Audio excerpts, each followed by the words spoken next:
Welcome back, my dear friends and students. आज का session है वेरिएबल्स और कॉन्स्टेंट्स पर. We are going to do the practical on the variables and the constants. Okay. और हमारे पास कौन सा आईडीई है? That is the Spyder IDE. ठीक है. तो variables and constants are identifier. All of you know variables के साथ क्या है कि the value of the variable can change during the program is running. जब प्रोग्राम रन कर रहा हो तब हम लोग वैल्यू वेरिएबल का चेंज हो सकता है या हम लोग कर सकते हैं. ठीक है. तो इस चीज़ पर आप ध्यान दो कि सपोज दैट हमने एक वेरिएबल लिया a इक्वल टू 20 हमने यहाँ लिखा. ठीक है.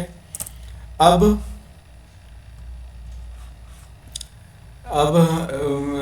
if I want to see the value of the variable, simply type a, it will display the result.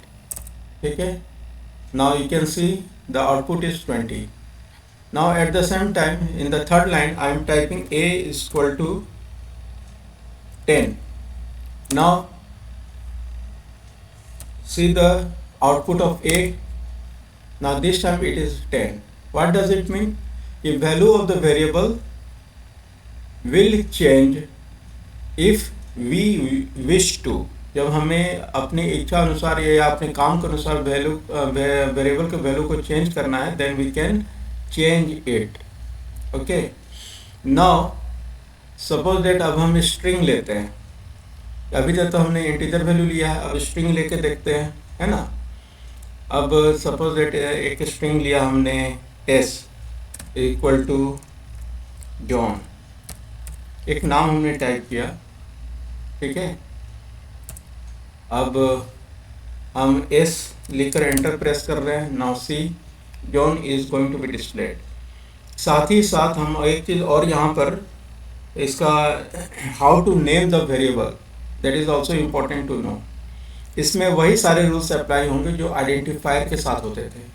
पहला रूल क्या था कि it can start with the capital और the small letter, and it can start with the underscore, and no other special symbol will be used in naming the variable except the underscore. Okay, suppose that I am typing s space 1 equal to, again I am typing, suppose that I am giving name David. It will show the error because I have given a space over here. Okay. So if I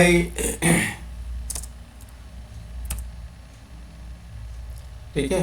Now if I replace the space with the underscore s1 equal to double quotes में अब हम लिखते हैं suppose that Shyam. Okay. Now s underscore 1 को हम display कर रहे हैं, then it is going to display the Shyam. Okay. In this way now you can understand that no other symbol will be used except the underscore. Clear. अब हम आगे बढ़ रहे हैं. Multiple assignment of the value to the variable. Suppose that दो तरीके का multiple assignments होते हैं यहाँ पे. फर्स्ट है कि assigning single value to multiple variable, या फिर दूसरा है assigning multiple value to multiple variable. Suppose that first पे हम लोग आते हैं कि assigning single value to multiple variable. उसके लिए हम क्या करेंगे? सपोज दैट एक वेरिएबल a है, दूसरा वेरिएबल b है, तीसरा वेरिएबल c है. हम तीनों पे एक साथ लिखते हैं a equal to b equal to c equal to 10. Okay. Now display the result of a 10. Now display the result of b 10. Now display the result of c. It is also 10. Means I can assign a single value to multiple variable. यहाँ पर हमने 3 लिया है, आप चाहे तो 10 variable लेकर उसमें सिंगल वैल्यू असाइन कर सकते हैं. दूसरा है कि assigning multiple value to multiple variable. इसी में हम लोग करते हैं, ए बी सी में ही। Suppose it A comma B comma C equal to 5, 10 and 15। इसका यहाँ क्या मतलब हुआ कि 5 is assigned to A, 10 is assigned to B, 15 is assigned to C. Okay, now you can see output. You can also see, suppose that I am typing A, result is 5, again B, result is 10, यहाँ पे देख लो, यहाँ पे भी 10 है, ठीक है, फिर C, result is 15. Okay, in this way you can assign multiple values to multiple variable. यहाँ पर अभी भी फिर हमने 3 ही वेरिएबल्स का एग्जांपल लिया, अब चाहे तो वहाँ पर multiple variable, more than 3 variables को भी यूज़ कर सकते हैं। अब जो यहाँ पर हमने लिखा है A B C is to 5, 10, 15, इस पे हम लोग कुछ अर्थमेटिक ऑपरेशन भी कर सकते हैं, ठीक है, लाइक दिस, इस तरीके से। सपोज दैट ए में 5 है, बी में 10 है, सी में 15 है, ठीक है। अब हम यहाँ पर लिखते हैं A comma B comma C equal to, अब यहाँ पर लिखते हैं A plus 1 comma B plus 10 comma C plus 15। अब ए बी सी का वैल्यू क्या होगा, देखो पहला यहाँ पे ए प्लस 1 है, ए में क्या है 5 है, तो ये हो जाएगा अब 6।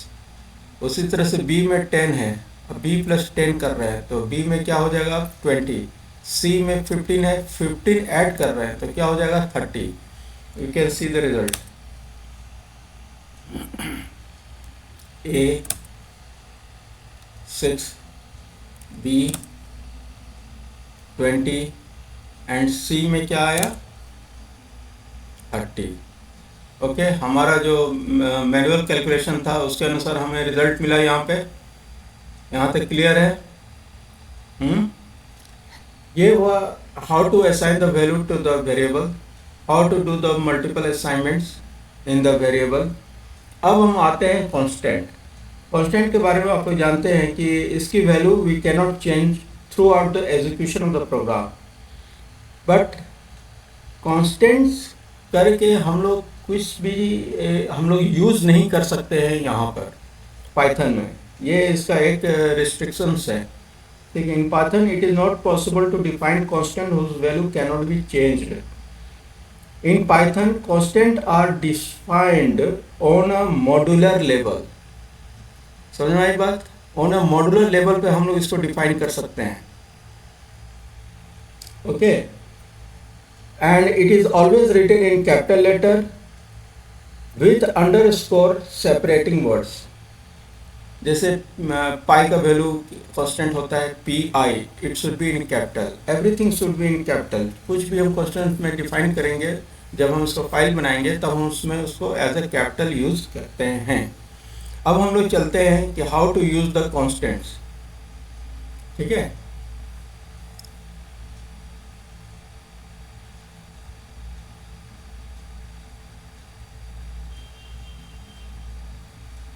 एक फाइल हम लोग यहाँ पर बना रहे हैं,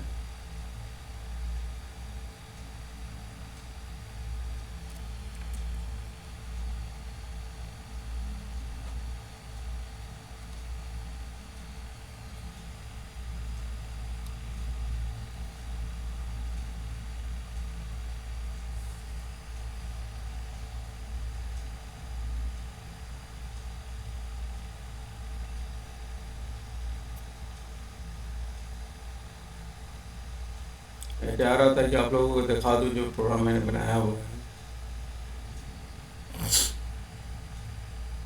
कांस्टेंट देखो, एक यहाँ पर फाइल है जिसका नाम है कांस्टेंट, उस फाइल का नाम है देखो यहाँ पर constant.py। चलिए हम आपको सेपरेटली बना कर दिखाते हैं।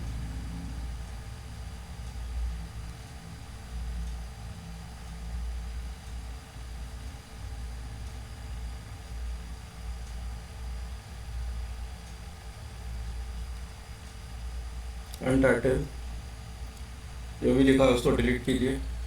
अब यहाँ पर हम कांस्टेंट डिक्लेयर करते हैं, ठीक है। कॉन्स जैसे पी आई इक्वल टू पाई की वैल्यू क्या होती है 3.14, ठीक है। फिर ग्रेविटी या फिर कोई भी एक वैल्यू ले लो, ग्रेविटी, ठीक है। ग्रेविटी इज इक्वल टू 9.8, ठीक है। अब हम इस फाइल को सेव कर रहे हैं, ठीक है।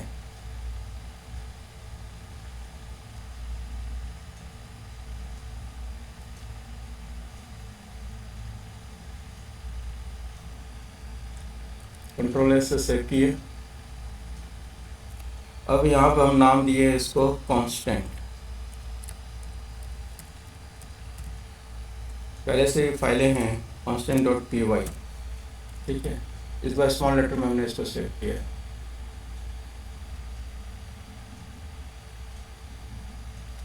ठीक है। आ गया constant.py, तो सेव एज करते हैं।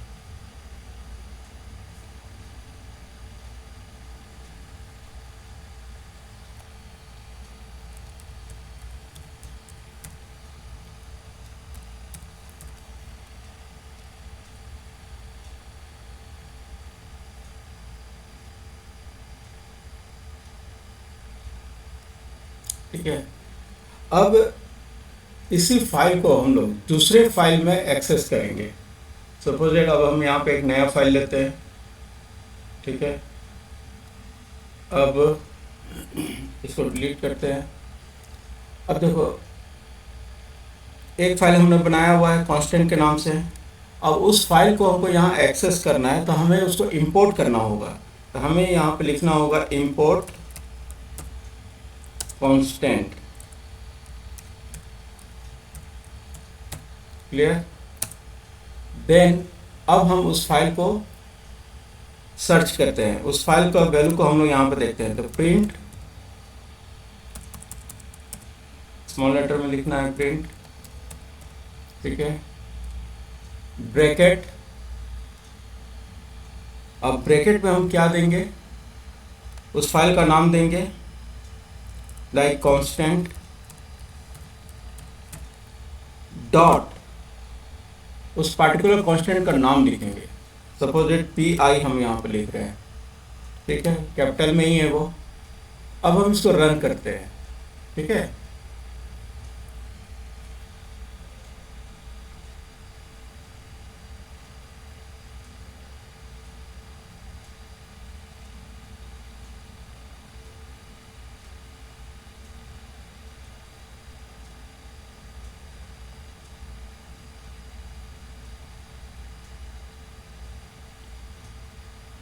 अब हम इसको यहाँ पर रन कर रहे हैं, लेट्स सी।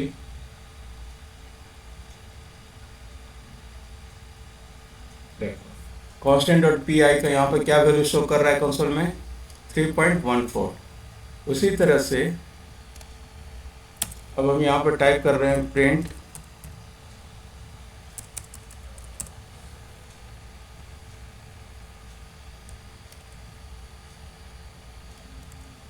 और यहाँ पर हम लिख रहे हैं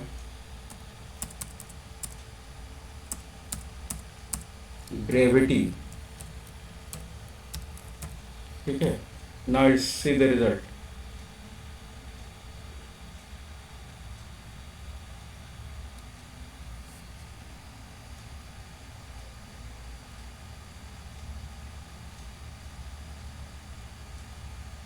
सॉरी, यहाँ कांस्टेंट होगा,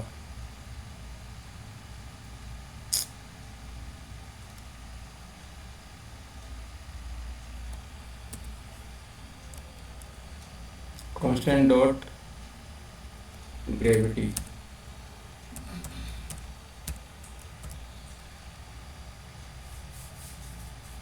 आया 9.8। और हम चाहे तो इसको यहाँ पे भी एक्सेस कर सकते हैं खुद कंसोल में।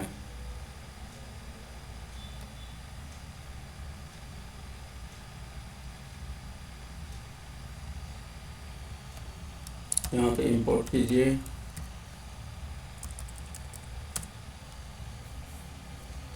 सपोज हम यहाँ पर प्रिंट लिखते हैं, print that should be in small letter, print bracket constant and dot P I. क्या रिजल्ट आएगा? आया। In the same way constant dot gravity,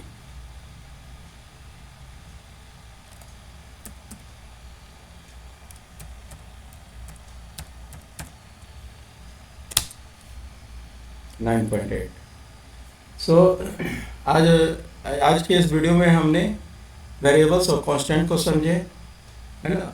अब नेक्स्ट वीडियो में हम कुछ पाइथन से रिलेटेड नेक्स्ट टॉपिक लेकर आने वाले हैं, और आप लोग से मैं आशा करता हूं कि आप लोग मेरे वीडियो को शेयर करेंगे और हम मेरे चैनल को सब्सक्राइब करेंगे, है ना। तभी मेरे मन में भी उत्साह आता है कि चलो एक नया और वीडियो बनाते हैं। Till then, all of you take care, good bye.